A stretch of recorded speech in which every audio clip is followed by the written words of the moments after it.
സന്തോഷത്തോടെയാണോ നീ ഇതിന് തയ്യാറാവുന്നത്? എല്ലാരും ചേർന്ന് എല്ലാം തീരുമാനിച്ചില്ലേ പാറു? അത് നടക്കട്ടെ.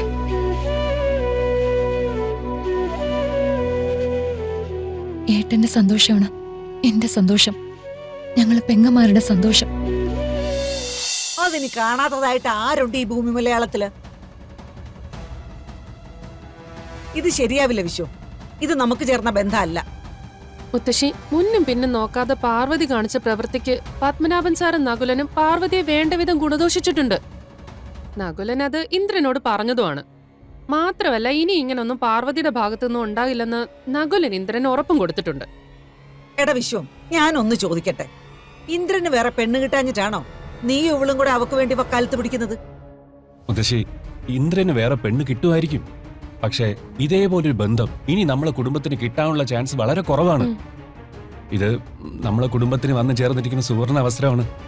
പത്മനാഭൻ സാറിന്റെ കുടുംബമായിട്ടൊരു ബന്ധം ഉണ്ടായ അത് ഏതെല്ലാം തരത്തിൽ മെച്ചമാവുന്ന മുത്തശ്ശിക്ക് അറിയാലോ. മുത്തശ്ശി അതൊന്ന് സങ്കല്പിച്ചു നോക്കിയേ. കരുനീലിക്കാവിലെ ഏറ്റവും വലിയ ജമ്യ പത്മനാഭ സാറ്. കരുനീലിക്കാവിലെ ഏതാണ്ട് കണ്ടായ സ്വത്തുക്കളൊക്കെ അദ്ദേഹത്തിന്റെയാ. ഒരു 4 തലമുറകൾക്ക് ഇരുന്നുണ്ണാനുള്ളതൊക്കെ ആ കുടുംബത്തിനുണ്ട്. പിന്നെ ലക്ഷങ്ങൾ മറിയുന്ന നിരവധി ബിസിനസ്സുകളും. സമ്പത്ത് കുന്നുകൂടി കിടക്കുക പടനിരത്ത്. ഇന്ദ്രൻ പാർവതിയെ വിവാഹം കഴിച്ച ഈ പറഞ്ഞ സ്വത്തുവകകളിൽ ഏറിയ പങ്കും സ്ത്രീധനമായി ഇങ്ങ് പോരും. അപ്പോ വർദ്ധിക്കുന്നത് നമ്മുടെ ആസ്തിയാ. മുത്തശ്ശി അതൊന്ന് സങ്കല്പിച്ചു നോക്കിയേ.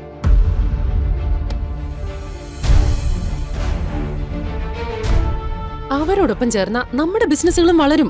അതുപോലെ തന്നെയാണ് പത്മനാഭ സാറിന്റെ രാഷ്ട്രീയ സ്വാധീനവും. പത്മനാഭ സാർ ഒന്ന് വിചാരിച്ചാ മതി, നാളെ ഇന്ദ്രനും ഒരു രാഷ്ട്രീയ ഭാവി ഉണ്ടാവും. ചിലപ്പോ അവനൊരു ജില്ലാ പഞ്ചായത്ത് പ്രസിഡന്റോ MLA ഒക്കെ ആകാൻ പത്മനാഭ സാർ ഒന്ന് മനസ്സ് വെച്ചാ മതി. എന്തുകൊണ്ടും ഈ ബന്ധം ഒഴിവാക്കാതിരിക്കുന്നതാണ് നല്ലത്.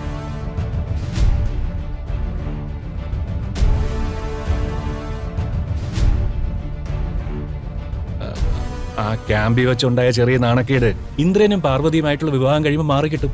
വിവാഹം കഴിഞ്ഞാൽ പാർവതി എന്ത് ചെയ്യണം, എങ്ങനെ ജീവിക്കണം തീരുമാനിക്കേണ്ടത് നമ്മളല്ലേ. അവൾ ഈ വീട്ടിൽ നിന്ന് പുറത്തേക്ക് പോകണ്ടെന്ന് നമ്മൾ തീരുമാനിച്ചാൽ അവൾ പോകില്ല. അത്രേ ഉള്ളൂ. ഇനി മുത്തശ്ശി പറയേ എന്ത് വേണോന്ന്. എനിക്കിപ്പോഴും അതത്ര ദഹിക്കുന്നില്ല. എന്നാലും നിങ്ങളുടെയൊക്കെ താല്പര്യം അതാണെങ്കിൽ അതങ്ങനെ തന്നെ നടക്കട്ടെ.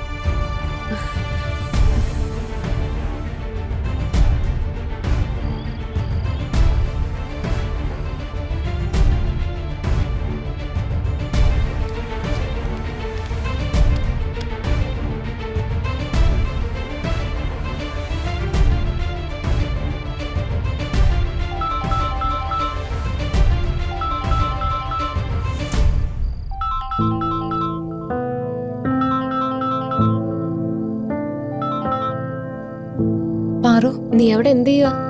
വല്ല ജോലിയിലോ മറ്റാണോ? ഞാൻ നാളത്തേക്കുള്ള നോട്ട്സ് തയ്യാറാക്കുമായിരുന്നു. കഴിഞ്ഞോ? ഇല്ലെങ്കിൽ ഞാൻ നാളെ രാവിലെ വിളിക്കാം.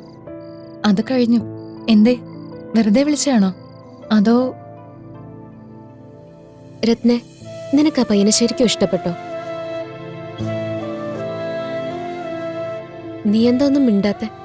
ഓ, ഒന്നുമില്ല. പറയ്, നിനക്ക് അയാളെ ശരിക്കും ഇഷ്ടപ്പെട്ടോ?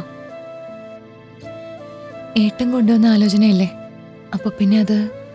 അപ്പോ നിനക്ക് സ്വന്തമായിട്ടൊരു അഭിപ്രായമൊന്നുമില്ലേ? ഏട്ടന്റെ തീരുമാനം എനിക്ക് എല്ലാത്തിലും വലുത്. ഗിരിയേട്ടൻ നിന്നോട് അഭിപ്രായം ചോദിച്ചിരുന്നോ? അത് ഇല്ല. അപ്പോ ഇവിടുത്തെ എന്റെ അച്ഛന്റെ അതേ സ്വഭാവം തന്നെയാണോ ഗിരിയേട്ടനും? അച്ഛന്റെ സ്വഭാവം നിനക്കറിയാലോ. ഒന്നിനും ആരോടും ഒരു ഒപ്പീനിയനും ചോദിക്കില്ല. എല്ലാം മൂപ്പര് തീരുമാനിക്കുന്ന പോലെ നടക്കണം. അവിടെയും ഇതേ അവസ്ഥയാണോ? ഏട്ടനെപ്പോഴും ഞങ്ങളുടെ ഇഷ്ടങ്ങൾ കണ്ടറിഞ്ഞേ പെരുമാറിയിട്ടുള്ളൂ. മറ്റെന്ത് വിഷയം പോലെ അല്ല വിവാഹം. ഇത് നിന്റെ ഭാവി ജീവിതം. ഇവിടെ നിന്റെ അഭിപ്രായം ഗിരിയേട്ടൻ ചോദിച്ചിരിക്കണം. പെൺകുട്ടികൾ ഒരിക്കലും വെറും തലയാട്ടി ബൊമ്മകളാവരുത്. അവർക്ക് അവരുടേതായ കാഴ്ചപ്പാടും തീരുമാനങ്ങളും വേണം. പയ്യനുമായി സംസാരിച്ചു വന്നതിന് ശേഷം നിന്റെ മുഖത്തൊരു തെളിച്ചക്കുറവുണ്ടായിരുന്നല്ലോ രത്നെ. മറ്റാരും അത് ശ്രദ്ധിച്ചിട്ടുണ്ടാവില്ല, പക്ഷേ ഞാനത് ശ്രദ്ധിച്ചു. എന്തായിരുന്നു ഒരു മൂഡ് ഔട്ട്? രത്നെ, നിന്നെ ഞാൻ ഇന്നും ഇന്നലെ ഒന്നല്ലല്ലോ കാണാൻ തുടങ്ങിയേ. പറയ്, എന്താ നിന്റെ മനസ്സിൽ? എന്താ എന്റെ മനസ്സില്? ഒന്നുമില്ല. രത്നെ, അവിടെ നിന്റെ അഭിപ്രായം ചോദിക്കാതെയാണ് എല്ലാവരും ചേർന്ന് നിന്റെ വിവാഹത്തിൽ തീരുമാനമെടുത്ത്. ഗിരിയേട്ടനെങ്കിലും സ്വകാര്യമായിട്ട് അത് നിന്നോട് ചോദിച്ചിട്ടുണ്ടാവുമെന്നാ ഞാൻ കരുതിയത്.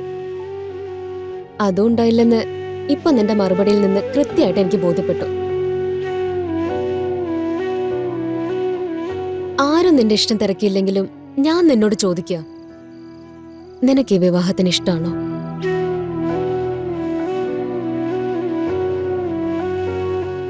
സന്തോഷത്തോടെയാണോ നീ ഇതിന് തയ്യാറാവുന്നത്? എല്ലാരും ചേർന്ന് എല്ലാം തീരുമാനിച്ചില്ലേ പാറു? അത് നടക്കട്ടെ.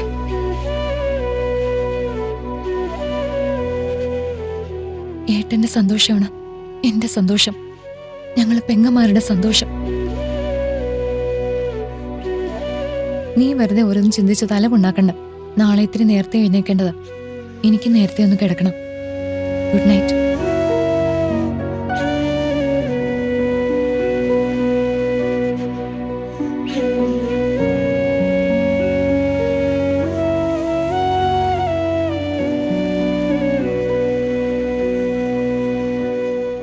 രത്ന എന്തോ മനസ്സിൽ ഒളിപ്പിക്കുന്നുണ്ട്, അത് കണ്ടുപിടിക്കണം.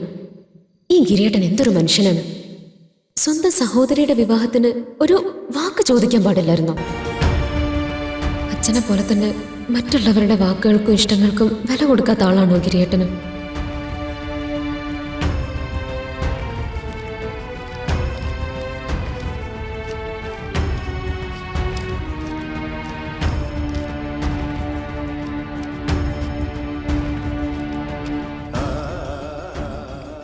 എന്റെ പൊന്ന് ധനകാര്യമന്ത്രി, നീ ഇന്നെങ്ങാനും ഇത് തീർക്കോ? എനിക്കിത് കഴിഞ്ഞിട്ട് വേണം പോയി കുളിക്കാൻ. ഏട്ടാ, ഞാൻ പല പ്രാവശ്യം പറഞ്ഞിട്ടുണ്ടേ, കണക്ക് നോക്കുന്ന സമയത്ത് വെറുതെ ധൃതി പിടിക്കരുതെന്ന്. വെപ്രാളം പിടിച്ച എല്ലാം തെറ്റിപ്പോവും. ഒന്ന് അടങ്ങിയിരിക്കുവോ? ഓ, ഉത്തരവ്.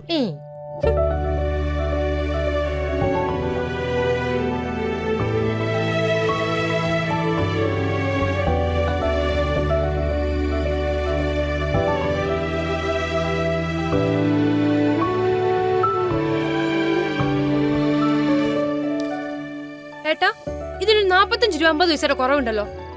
45 രൂപയല്ലേ? 45 രൂപ 50 പൈസ. ഇതവിടെ കൊണ്ടുപോയി. അതെ മോളെ, എന്താ സംഭവം ഞാൻ പറഞ്ഞുതരാം. അതായത് ഈ കടയിൽ സാധനം വാങ്ങാൻ വരുന്നവരുടെ കയ്യില് ചിലപ്പോ ഈ 50 പൈസയും ചില്ലറയൊന്നും ഉണ്ടാവൂല. അപ്പൊ ഞാൻ അത് വേണ്ടാന്ന് പറയും. അതെല്ലാം കൂടെ കൂടി ചേർത്ത പൈസയാണ് ഈ 45 രൂപ 50 പൈസ. ദാ ഈ കണക്ക് മനസ്സിലായോ? ഓ, ഈ 50 പൈസക്ക് ഇവര് ഇനി തരുമെന്നാണോ? ഏട്ടൻ ഇനി ചോദിക്കുമെന്നാണോ? ഒരിക്കലും ഇല്ല. വേണമെങ്കിൽ ചോദിക്കാം. അതെ, എത്ര നാളായി തുടങ്ങിയിട്ട് ഈ പരിപാടി? കച്ചവടത്തിൽ സ്വാഭാവികല്ലേ മോളെ.